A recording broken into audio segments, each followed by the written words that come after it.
After chords are built from their root notes, they can be rearranged. Chords built from the root will generate a root position triad with the root at the base. Using Roman numerals, we indicate this as chord 1A.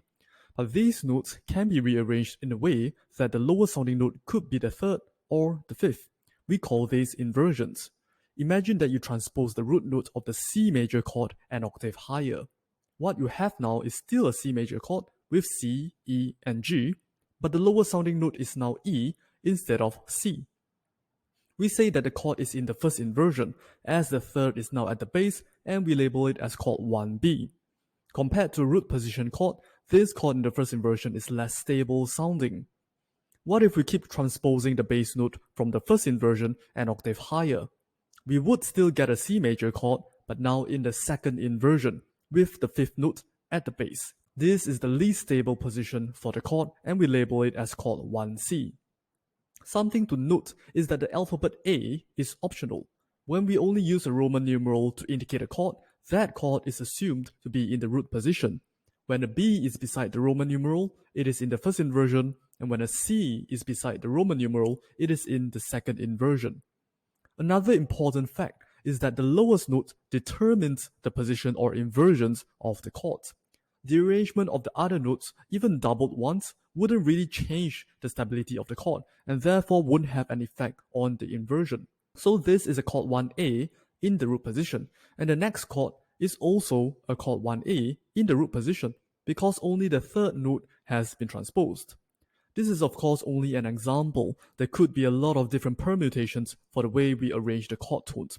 But remember that only the lowest sounding note will have an effect on the position and inversion of the chord. With that said, let's test ourselves by indicating these chords shown here. Pause the video now and have a go at it. Here's the answer. The first chord has C, E, and G, so it's a chord 1. But with the E note at the base, it is in the first inversion. The second chord has B, D, and F, so it's a chord 7 diminished. With the D note at the base, it is also in the first inversion. The third chord has D, F, and A notes, so it's a chord 2. With the A note at the base, it is in the second inversion.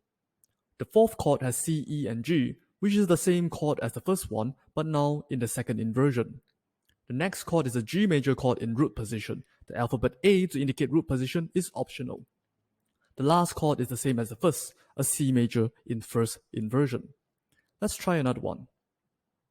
And have a go at it. Here's the answer. Did you realize that the bass line has a smooth ascension from G all the way to D? This was achieved because of the use of inversions. The first G note is the root of chord 1. The A note is the fifth of chord 5 that acts as a passing chord. The B note is the third of chord 1. The C note is the third of chord 2, and the D note is the root of chord 5. Lastly, we have a classic perfect cadence movement whereby the bass leaps down a fifth. Did you get the chords right this time? One last exercise, but this time in a minor key. Pause and do it now. Here's the answer. Don't forget that chord 5 in a minor key is usually a major quality, so do use uppercase Roman numerals. Chord 2 is diminished in quality, so don't forget about the degree symbol. There are also 2 first inversion chords and a second inversion chord. The rest are in root position. Hey guys, my name is Kenneth and I help music teachers and students with everything related to ABRSM music theory. If you found my content helpful, hit the like button and consider subscribing to my channel so you don't miss out on any of my videos.